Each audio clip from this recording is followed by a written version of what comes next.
Hello friends, तो start करेंगे हम लोग हमारा आज का नेक्स्ट पार्ट जो कि होने वाला है कंडीशनल सेंटेंस पर। फर्स्ट वाले पार्ट में मैंने काफी सारी चीजें आपसे डिस्कस की थी, बिल्कुल बहुत अच्छे से समझ आ गया था कि कंडीशनल सेंटेंस क्या है, क्या डिपेंडेंट क्लॉज है, क्या इंडिपेंडेंट क्लॉज है, क्या सर्टेनिटी होती है, क्या अनसर्टेनिटी होती है, और बहुत सारी बातें मैं आपसे फर्स्ट वीडियो में कर चुकी हूँ। और यहाँ केवल हम लोग बात करने वाले हैं यहाँ पे जो कंडीशनल के स्ट्रक्चर्स हैं उनकी, और सबसे मोस्ट इंपॉर्टेंट पार्ट जहां से हमारे एग्जाम में एरर बनती है। तो चलिए शुरू करते हैं आज का हमारा पार्ट 2 कंडीशनल सेंटेंस पे।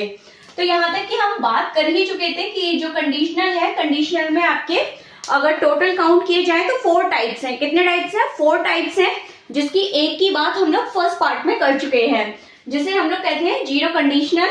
एक बार फिर से यहाँ स्ट्रक्चर देख लेते हैं और बाकी जिसने फर्स्ट पार्ट नहीं देखा है वो फर्स्ट पार्ट भी कंप्लीट करेगा, ठीक है। चलिए देखते हैं। तो जीरो टाइप क्या होता है, इसमें जो भी आपका कंडीशनल वर्ड आएगा, इफ की जगह आपका कोई भी कंडीशनल वर्ड आ सकता है, और उसके साथ हमें क्या, कंडीशनल वाला जो क्लॉज होगा उसके साथ हमें सिंपल प्रेजेंट का यूज करना है, और जो सेकंड क्लॉज होगा उसमें भी हमें क्या करना है, सिंपल प्रेजेंट का ही यूज करना है, वो भी प्रेजेंट सिंपल। चलिए नेक्स्ट टाइप की बात करेंगे, और यहां से आपकी एग्जाम में आपको भर भर के एरर देखने के लिए मिलेंगी। जैसे कि आप लोग देख ही रहे हैं, मैंने यहाँ बहुत कुछ लिख के रखा है। हर सेंटेंस आपको बताएगा कि एग्जाम में वहां से क्या एरर आने वाली है, इसीलिए मैंने डिफरेंट टाइप की यहाँ एग्जाम्पल्स लिए हैं। तो सेकंड स्ट्रक्चर की मैं बात करूंगी, मोस्ट हेल्पफुल और मोस्ट इंपॉर्टेंट, ठीक है। आप कोई भी एग्जाम दे रहे हो उसके लिए सबसे पहले देखेंगे टाइप सेकंड हमसे क्या कहता है कि जो भी आपका कंडीशनल क्लॉज होगा। अब कंडीशनल क्लॉज क्या, जिसमें आपका वो कंडीशन वाला वर्ड जुड़ा हुआ होता है, वो है आपका कंडीशनल क्लॉज। तो कंडीशनल क्लॉज वाला जो सेंटेंस होगा उसको हम किस में रखेंगे, उसको हम रखेंगे सिंपल प्रेजेंट में, ठीक है। पहले ये टाइप 1 वाला देखेंगे, जीरो टाइप के बाद पहले क्या देखेंगे, टाइप 1। तो सबसे पहले वो आपका कंडीशनल वर्ड, उसके बाद हमें क्या देखना है, सिंपल प्रेजेंट, और उसके बाद नेक्स्ट जो सेकंड क्लॉज होगा जिसमें रिजल्ट बताया जाएगा, उसमें जाएगा सिंपल फ्यूचर। सिंपल फ्यूचर यानी कि उसमें विल रहेगा, और विल के साथ हमें क्या प्लस करनी पड़ेगी, V1। तो होपफुली क्लियर है। जीरो कंडीशनल क्या कहता है, if plus simple present, and second clause में भी सिंपल प्रेजेंट। टाइप नंबर 1 पे चलेंगे। टाइप नंबर 1 हमसे क्या कहता है, इफ यानी कि कोई भी conditional word plus simple present, और जो सेकंड क्लॉज होगा जिसमें रिजल्ट बताया जाएगा वहां पे सिंपल फ्यूचर। होपफुली क्लियर है। नेक्स्ट चलेंगे नेक्स्ट टाइप पे, टाइप नंबर 2। यहां भी कोई भी कंडीशनल वर्ड जिसके साथ हमें क्या लगाना है, जो टाइप 2 है उसमें सिंपल प्रेजेंट की क्या आइडेंटिफिकेशन है, डायरेक्टली आपको V2 देखने के लिए मिलेगी, ठीक है। नेक्स्ट 1 देखेंगे, और जो उसका सेकंड क्लॉज होगा वहां पे क्या मिलेगा, वहां पे आपको मिलेगा वुड प्लस V1, यानी कि बेस फॉर्म, वर्ब की बेस फॉर्म, वुड के साथ वर्ब की बेस फॉर्म। कहीं ना कहीं अब इसको देखो, ये भी क्या है, ये आपके मॉडल का पास्ट फॉर्म है। विल का अगर पास्ट फॉर्म देखेंगे तो क्या होगा, वुड। तो कहीं ना कहीं ये भी आपका क्या है, पास्ट सिंपल ही है, ठीक है। तो पास्ट सिंपल के साथ past simple, but format change है, वहां क्या करना है, वुड प्लस V1 का यूज करना है। भर भर के एरर आएगी, अभी आगे देखेंगे। चलिए फटाफट से देखेंगे। Next type number 3। इसमें भी बहुत सिंपल है। क्या करना है, कोई भी कंडीशनल वर्ड आएगा उसके बाद हमें क्या लगाना है, पास्ट परफेक्ट, यानी कि जो कंडीशनल क्लॉज होगा वो अपने साथ में क्या लेगा, पास्ट परफेक्ट बोले तो क्या होता है आपका हैड प्लस V3, ठीक है। नेक्स्ट 1 देखेंगे यहाँ पे, और जो पास्ट परफेक्ट लेगा, पास्ट परफेक्ट के साथ जो आपका सेकंड क्लॉज होगा वहां पे हमें क्या लगाना है, वुड हैव प्लस V3। तो कहीं ना कहीं ये मॉडल का भी क्या हो गया, परफेक्ट फॉर्म हो गया, वुड हैव प्लस V3। तो पास्ट परफेक्ट भी अपने साथ में क्या लेगा, परफेक्ट फॉर्म लेगा, यानी कि would have plus V3। I hope ये क्लियर है, सारे स्ट्रक्चर्स क्लियर है। एक बार मैं आपको फिर से रिमाइंड करा दूं। सबसे पहले जीरो कंडीशनल हमसे क्या कहती है, conditional word plus simple present, और सेकंड क्लॉज में भी सिंपल प्रेजेंट।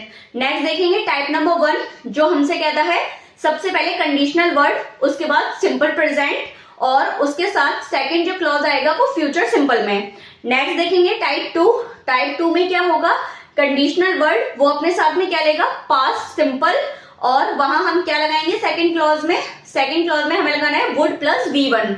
अगर नेक्स्ट टाइप की मैं बात करूं, टाइप नंबर 3, तो यहाँ पे क्या होगा, conditional word plus past perfect, और इसका जो सेकंड क्लॉज होगा उसमें हमें क्या लगाना है, वुड हैव प्लस V3। इतना क्लियर है? चलिए अब थोड़ा सा एग्जांपल्स देखेंगे, और एग्जांपल्स में कहां कहां एरर आती है वो सारा हम लोग यहाँ नोट डाउन करने वाले हैं। चलिए सबसे पहले एग्जांपल नंबर 1 देखेंगे। यहाँ पे क्या लिखा हुआ है, if it rains we will cancel the trip. ठीक है, सबसे पहले हमने देखा कंडीशनल वर्ड है। आप लोग फटाफट से मुझे बताते जाएंगे कि जो सेंटेंस यहाँ पे लिखा हुआ है वो कंडीशनल का कौन सा टाइप है।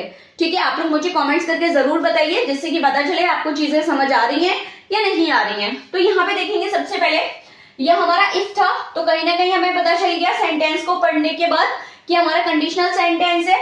इसमें हमने देखा इफ इट रेन्स, अगर बारिश होती है तो क्या, अगर बारिश होगी तो we will cancel the trip, तो हम क्या कर देंगे, ट्रिप को कैंसिल कर देंगे। तो यहाँ पे हमने देखा जो फर्स्ट क्लॉज था हमने किस में बनाया है, सब्जेक्ट हमारा सिंगुलर था, तो वर्ब भी हमने जो लगाई है वो कैसी लगाई है, सिंगुलर लगाई है। यानी कि हमने जो फॉर्मेट यूज किया है वो कौन सा किया है, conditional word plus simple present. तो यहाँ पे इट प्लस रेन्स आ गया। अब जो सेकंड क्लॉज है वो यहाँ पे क्या होगा, सिंपल फ्यूचर, तो वी विल कैंसिल, विल के साथ हमने क्या लगाई है, V1 लगाई है, तो ये बिल्कुल हमारा करेक्ट हो गया। ठीक है, नेक्स्ट वन देखेंगे फटाफट से। यहाँ पे एक और सेंटेंस है। अब दूसरे सेंटेंस में जो नोट करने वाली बात है वो ये है, यहाँ पे मैंने आपका कंडीशनल जो वर्ड था वो चेंज कर दिया। तो दूसरा पॉइंट मिला, जरूरी नहीं है कि हर कंडीशनल सेंटेंस में आपका इफ ही आएगा। बहुत सारी कंडीशन बताने वाले आपके वर्ड्स हैं, वो मैंने फर्स्ट पार्ट में आपको सब बताए हैं डिटेल में, आप वहां से उसको कंप्लीट करेंगे। अब इसके साथ भी हमें व्हेन क्या है, जस्ट आपका इफ के प्लेस पे यूज होगा, यानी कि रिप्लेस कर देता है क्या, व्हेन, इफ के प्लेस को। ठीक है, चलिए तो व्हेन यहाँ भी हमने देखा क्या है, प्रेजेंट सिंपल, यानी कि सब्जेक्ट हमारा सिंगुलर है, वर्ब भी हमारी कैसी है, इसके साथ सिंगुलर है। नेक्स्ट देखेंगे यहाँ पे जो सेकंड क्लॉज है उसमें हमने क्या यूज किया है, उसमें हमने विल प्लस V1 यूज किया है, यानी कि फ्यूचर सिंपल। होपफुली क्लियर है। नेक्स्ट देखेंगे, नेक्स्ट एग्जांपल यहाँ पे, इफ शी स्टडीज हार्ड, यहाँ पे भी हमने देखा सी के साथ हमने क्या लगाया है, एस या ES, यानी कि प्रेजेंट सिंपल, और प्रेजेंट सिंपल के बाद अगर फर्स्ट क्लॉज हमारा क्या है, प्रेजेंट सिंपल है, तो दूसरा क्लॉज अपने आप क्या हो जाएगा, फ्यूचर सिंपल। ठीक है, फ्यूचर सिंपल यानी कि विल प्लस V1। होपफुली ये क्लियर है। अब एक बात और ध्यान रखेंगे, सबसे बड़ी एरर जो यहाँ पे बनती है, आपको मान लीजिए यहाँ पे क्या दे दिया, यहाँ पे अगर आपको दे देते if she studied hard she will pass, तो अब आपको कैसे पता चलेगा कि आपको एरर कहाँ दी गई है और आपको कहाँ करेक्शन करना है। तो हमेशा ध्यान रखिए, आपको सबसे पहले फोकस करना है अपने मेन क्लॉज पे। जो मेन क्लॉज का फॉर्मेट होगा उसी के अकॉर्डिंग अपन डिपेंडेंट क्लॉज को चेंज करेंगे। ठीक है, तो ध्यान रखिएगा, सबसे पहले आपको मेन क्लॉज देखना है, उसके अकॉर्डिंग आपको अपने डिपेंडेंट क्लॉज में चेंजेस करना है और देखना है एरर कहाँ पे है। चलिए नेक्स्ट वन देखेंगे। अब देखिए नेक्स्ट वर्ड आपका अनलेस। अनलेस से जो ध्यान रखने वाली बात है वो यहाँ पे नोट डाउन करेंगे। जो भी क्लॉज यानी कि जो कंडीशनल क्लॉज अनलेस से जुड़ा हुआ होता है उसमें नॉट नहीं आती, क्योंकि अनलेस क्या है, अनलेस जो बना है वो किससे बना है, इफ प्लस नॉट से।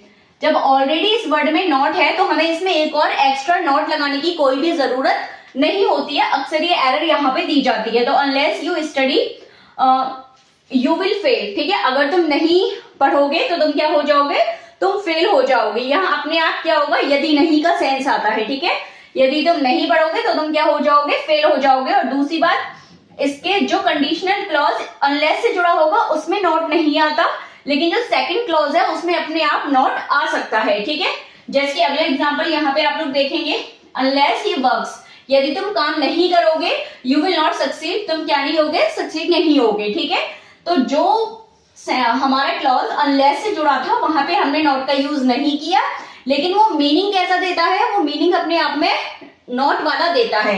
और सेकंड क्लॉज में हम यहाँ पे आराम से किसका यूज कर सकते हैं, नॉट का यूज कर सकते हैं।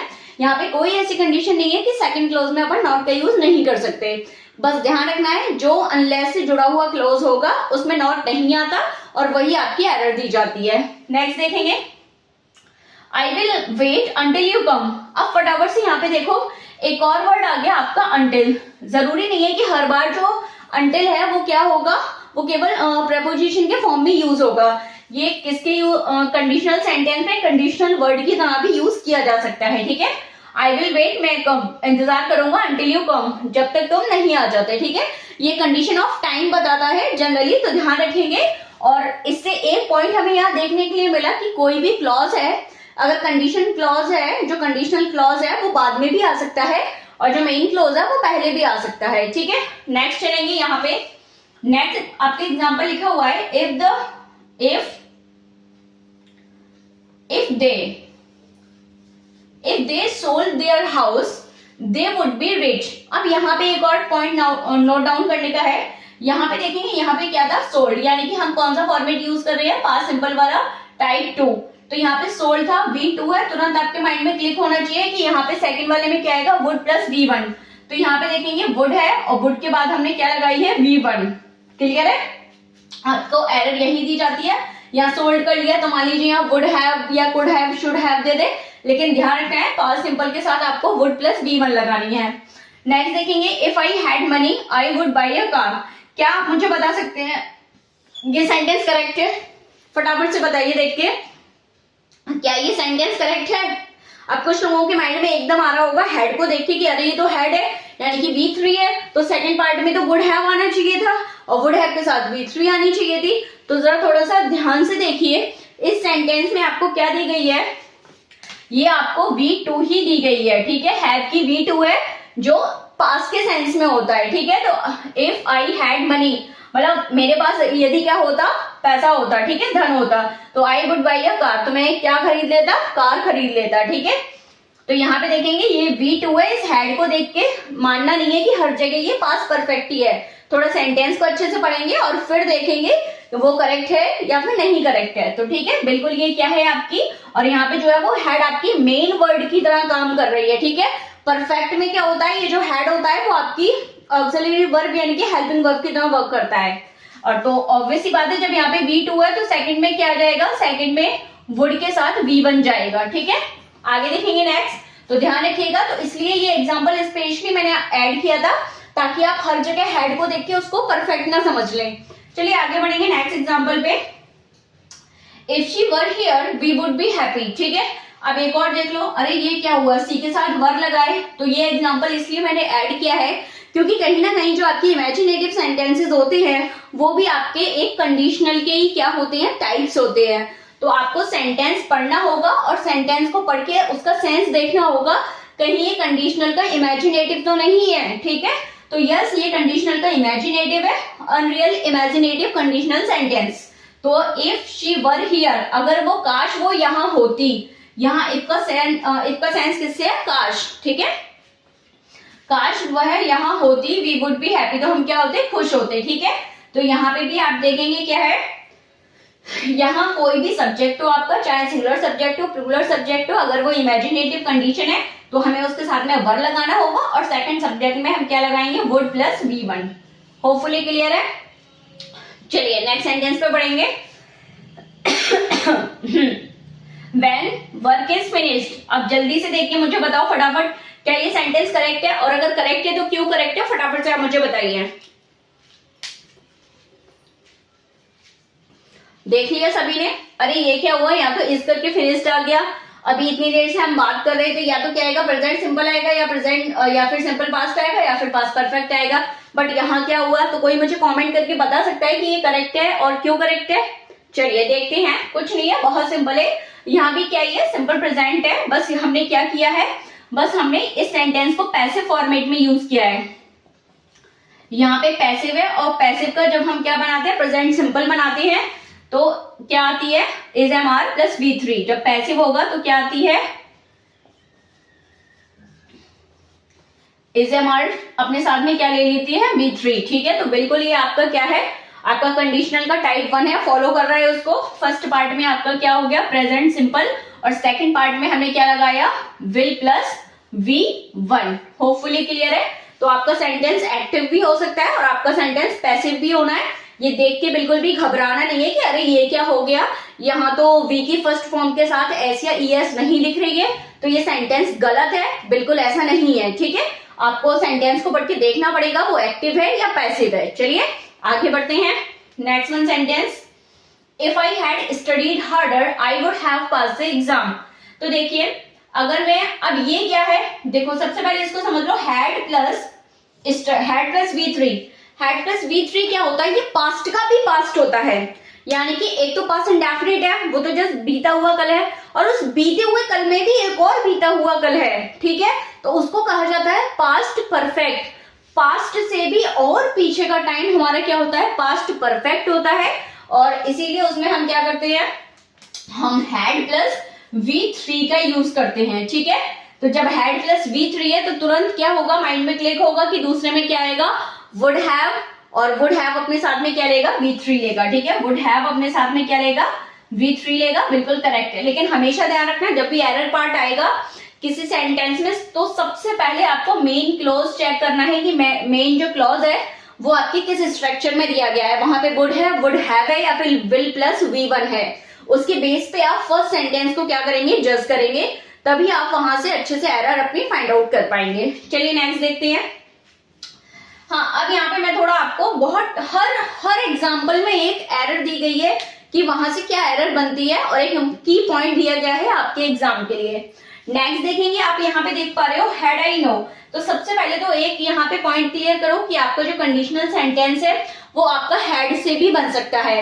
इफ के प्लेस पर आपका व्हेन भी आ सकता है, आपका हैड भी आ सकता है, आपका शुड भी आ सकता है, फॉर्मेट सेम रहेगा। ये बहुत अच्छे से ध्यान रखना, क्योंकि अगर फॉर्मेट चेंज होगा तो कहीं ना कहीं वहां क्या होगा, वो फिर जो वर्ड है वो आपका करेक्टर बन जाएगा, या फिर वो आपका कंजक्शन की तरीके से क्या करेगा, काम करेगा, या फिर हो सकता है कि वो क्या हो जाए, वो कहीं नाउन क्लोज या फिर किसी और तरीके से अपना काम करे। तो ध्यान रखना, इफ के प्लेस पर ही ये क्या होती है, चेंज होती है, और स्ट्रक्चर सेम फॉलो करते हैं। चलो आइए आगे देखते हैं। यहाँ पे मैंने आपको क्या दिया है, एक इन्वर्जन करके दिया है, और जब भी इन्वर्जन होगा तो वहां पे जो आपका कंडीशनल वर्ड होता है वो हट जाता है, ठीक है, और कंडीशनल वर्ड हट जाएगा, और जो आपकी हेल्पिंग वर्ब होती है वो क्या होती है, उसी से सेंटेंस हमारे स्टार्ट हो जाता है। चलिए देखेंगे, जैसे कि यहाँ पे मान लीजिए ये होता, यहाँ पे होता मान लीजिए अगर इफ लगा होता, तो हमने मान लीजिए इफ को रिमूव करके इसका इन्वर्जन कर दिया है, तो हमारी हेल्पिंग वर्ब पहले आ गई had I know. Had I known, had के साथ हमारी क्या आती है, V3 आती है। Had I known I would have helped you, तो यहाँ पे हैड था, V3 थी, तो सेकंड में भी हमें क्या लगाना है, यहाँ पास्ट परफेक्ट है, पास्ट परफेक्ट है, तो सेकंड सेंटेंस में हमारा क्या आएगा, वुड हैव के साथ V3 आएगी, ठीक है। तो इन्वर्जन आ सकता है, बिल्कुल बहुत अच्छे से ध्यान रखेंगे। और एक और आगे आ जाइए, if it should rain tomorrow we will stay here। तो फटाफट से देखेंगे, आप जो कंडीशनल सेंटेंस है उनमें हम क्या कर सकते हैं, उनमें हम जो कंडीशनल क्लॉज है उसमें शुड का यूज करके भी बना सकते हैं, और जो ये शुड वाला सेंटेंस है वो भी इन्वर्जन के फॉर्म में यूज किया जा सकता है। देखेंगे फटाफट से यहाँ पे, if it should rain, अगर इफ शुड रेन टुमारो, अगर कल क्या होगी, बारिश होगी, तो हम क्या करेंगे, तो हम यहीं पर रुकेंगे, ठीक है। तो यहाँ पे देखेंगे इफ आ गया था, ये आपका कंडीशनल वर्ड है, और हमने यहाँ शुड का यूज किया, सेम आपका फॉलो हो रहा है। यहाँ पे विल के साथ क्या आएगी, V1 आएगी। अब यहाँ पे हमने क्या किया, शुड का इन्वर्जन कर दिया, यानी कि अगर शुड आगे आएगा तो सबसे पहले आपका कंडीशनल जो वर्ड है वो हट जाएगा, तो शुड आएगा, शुड के बाद आपका सब्जेक्ट आएगा, और शुड अपने साथ क्या लेगा, V1 लेगा। क्लियर है ये। और सेकंड पार्ट में आपको विल के साथ क्या यूज करनी है, V1 यूज करनी है। होपफुली क्लियर है। तो आपका कोई भी वर्ड व्हेन आए चाहे शुड आए, वो अपना इन्वर्जन भी कर सकते हैं, और ये सब आपके इफ के प्लेस पर यूज होते हैं। सबका स्ट्रक्चर सेम रहेगा। नेक्स्ट देखेंगे आप लोग, ही विल मैरी हर। हाँ, कुछ और मैंने यहाँ पे वर्ड ऐड किए, जैसे मैंने कल आपको बता दिए थे कि कौन कौन से वर्ड है जो जनरली आपको कंडीशनल सेंटेंस में आ सकते हैं इफ के प्लेस पर। उन्हीं में से एक है आपका वेदर और नॉट। वेदर और नॉट का पूरा अगर पेयर आया है तो डेफिनेट सी बात है, और नॉट जहां पे लगाए तो वहां वेदर ही आएगा, वहां इफ नहीं आ सकता। अदरवाइज जहां इफ लगाए वहां अकेला वेदर तो आ सकता है, लेकिन अगर और नॉट के पेयर के साथ है तो हमें वेदर ही लगाना पड़ेगा, तो हम इफ का यूज नहीं करेंगे। तो फटाफट से देखेंगे, he will marry her whether his parents agree or not. ठीक है, रिजल्ट चाहे जो भी हो वो क्या ही करेगा, वो उससे शादी करेगा, चाहे उसके माता पिता माने या ना माने। तो जब और नॉट वाला पेयर आ जाएगा तो ध्यान रखना वेदर आएगा। इस वाली कंडीशन में अगर आपको इफ लगा के दिया जाएगा तो वो गलत होगा। नेक्स्ट में देखेंगे, I will go whether it rains or not. यहाँ भी देखेंगे, यहाँ बारिश हो या ना हो उसे क्या करना है, ही विल गो मैं चाहूंगा, ठीक है, he will go when it rains or not. तो और नॉट का जब पेयर आ जाएगा तो यहाँ पे आपका 100% वेदर आएगा, ना यहाँ पे इफ आएगा, ना यहाँ पे आपका व्हेन आएगा। होपफुली क्लियर है। और नॉट के साथ आपको वेदर लगाना पड़ेगा। तो ये वो सारे पॉइंट्स थे जो आपको याद रखने हैं और यहीं से आपकी डायरेक्ट एरर बनती है। बस आप ये 4 स्ट्रक्चर्स बहुत अच्छे से ध्यान रखिएगा। और जब भी आपको एरर फाइंड आउट करनी है तो पहले आप मेन क्लॉज को देखिए। मेन क्लॉज के बेस पे आपको क्या करना है, आपको अपना जो डिपेंडेंट क्लॉज है उसको करेक्ट करना है और एरर फाइंड आउट करनी है। बाकी मैंने आपको बता ही दिया है कि अनलेस के साथ जो कंडीशनल क्लॉज जुड़ा होगा उसमें नॉट नहीं आता, उसके सेकंड वाले में आपका नॉट बिल्कुल आ सकता है, ठीक है। तो होपफुली ये वीडियो आपको पसंद आई होगी, काफी सारी आपको एग्जाम के लिए पॉइंट्स मिले होंगे। सो अगर वीडियो पसंद आई है तो प्लीज वीडियो को लाइक कीजिएगा, शेयर कीजिएगा और कमेंट्स करके बताइएगा कि वीडियो आपको कैसी लगी। So thank you so much, मिलते हैं नेक्स्ट पार्ट में। Thank you so much again.